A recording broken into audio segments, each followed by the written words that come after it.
Morocco উত্তর আফ্রিকার একটি মুসলিম প্রধান দেশ। সাংস্কৃতিক বৈচিত্র্য, চোখ জোড়ানো প্রকৃতি আর অতিথিপরায়ণ মানুষ এ দেশটির প্রধান বৈশিষ্ট্য।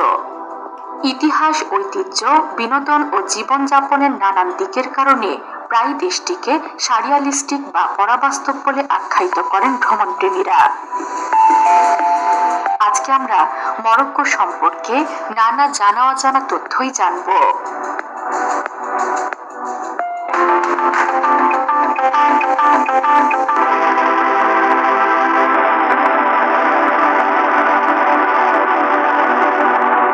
আজ থেকে প্রায় ৯,০০০ বছর আগেই মরক্কোতে মানুষের বসবাস ছিল বলে প্রমাণ পাওয়া যায়। খ্রিস্টপূর্ব প্রথম শতক থেকে এখানে রোমানরা শাসন শুরু করে। পরবর্তী কয়েকশো বছর রোমানদের অধীনে থাকে এই অঞ্চল। আরব মুসলিমরা এদেশে আসেন খ্রিস্টের জন্মের ৭ম শতকে। এর উপরেই ন্যস্ত ছিল। প্রায় ১,০০০ বছর ধরে একাধিক মুসলিম শাসক মরক্কো শাসন করেন। ১৮৩০ সালের দিকে ফ্রেঞ্চরা প্রথম এই অঞ্চলে প্রবেশ করে। এরপর একে একে ব্রিটিশ, জার্মান ও স্প্যানিশরা এদেশ দখল করতে যুদ্ধ বিগ্রহে জড়িয়ে পড়ে। অবশেষে বিংশ শতাব্দীর শুরুর দিকে স্পেন এবং ফ্রান্স দেশটিকে দুই ভাগ করে শাসন শুরু করে। প্রায় ৪০ বছরেরও বেশি সময় ধরে বিদেশি শক্তির অধীনে থাকার পর ১৯৫৬ সালে মরক্কো স্বাধীনতা লাভ করে। সম্রাট দ্বিতীয় হাসান মরক্কো শাসন শুরু করেন।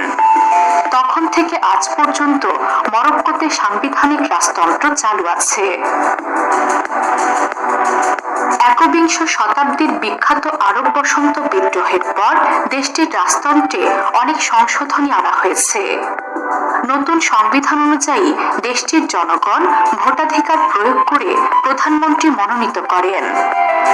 মরক্কোতে বর্তমান সম্রাট মোহাম্মদ বিন হাসান আল আলউই মূল শাসক হলেও দেশটির প্রধানমন্ত্রীও যথেষ্ট ক্ষমতাবান। ৪,৪৬,৫৫০ বর্গ কিলোমিটার আয়তনের এই দেশটিতে বসবাস করে প্রায় ৩,৮০,০০,০০০ মানুষ। দেশটির প্রায় ৬৫% মানুষই মূলত আরব বংশোদ্ভূত। বাকিরা রোমান, ফ্রেঞ্চ, জার্মান, স্প্যানিশ ও ব্রিটিশ সহ অন্যান্য জাতিগত সত্তা বহন করেন। মরক্কোর মোট জনসংখ্যার ৯৯% মুসলিম। এদের বেশিরভাগই সুন্নি মতের অনুসারী।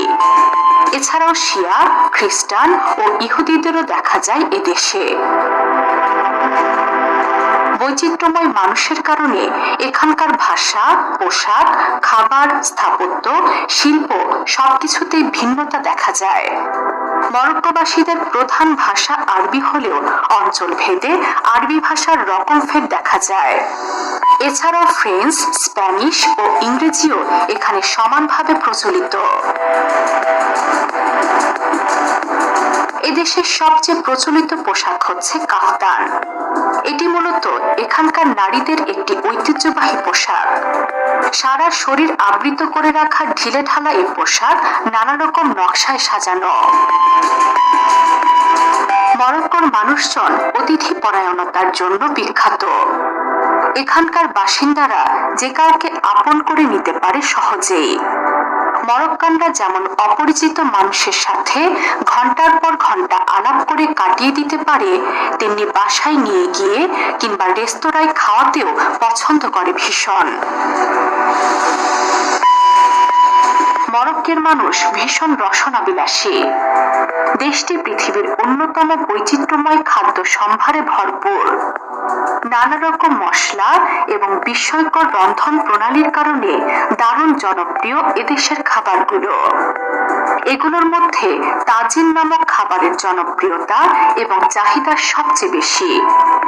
এটা মূলত এক প্রকার স্টু, যা ভেড়ার বা মুরগির মাংসের সাথে মশলা, বাদাম, ফল ও সবজি দিয়ে ধীরে ধীরে রান্না করা হয় এবং গরম শুকনো রুটির সাথে পরিবেশন করা হয়।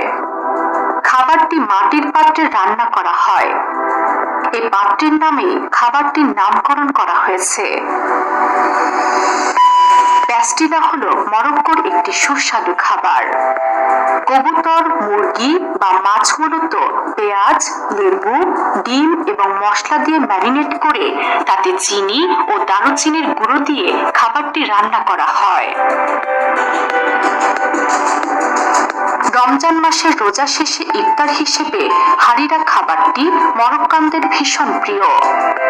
এটি টমেটো, মসুরের ডাল, ছোলা এবং ভেড়ার মাংস দিয়ে তৈরি একটি পুষ্টিকর ও সুস্বাদু স্যুপ। ইসলাম প্রধান দেশ হয় মরক্কোর প্রধান উৎসব ঈদ উল ফিতর ও ঈদ উল আজহা। এক মাস রোজা রাখার পর ঈদ উল ফিতরের দিন নামাজ আদায় করে গল্পে, আড্ডায় এবং পানাহারে মেতে ওঠেন। ঈদ উল আজহার সময়ে পশু কুরবানির পর তারা পরস্পরের সাথে গোশত ভাগ করে নেন। ঈদের সময় আনন্দ করার পাশাপাশি মরক্কোবাসী বিভিন্ন জায়গায় ঘুরতে পছন্দ করেন। দুটি ঈদ ছাড়াও মরক্কোতে যে উৎসবটি সবচেয়ে জনপ্রিয় তা হচ্ছে face festival of world sacred music. 9 দিন ধরে চলা এই উৎসবে প্রতিদিনই উন্মুক্ত কনসার্টের আয়োজন করা হয়। এই কনসার্টে সুফি দরবেশ, গায়ক, গীতিকার, সুরকার ও নৃত্যশিল্পীরা অংশ নেন। গানের অনুষ্ঠানটি দেখতে সারা বিশ্ব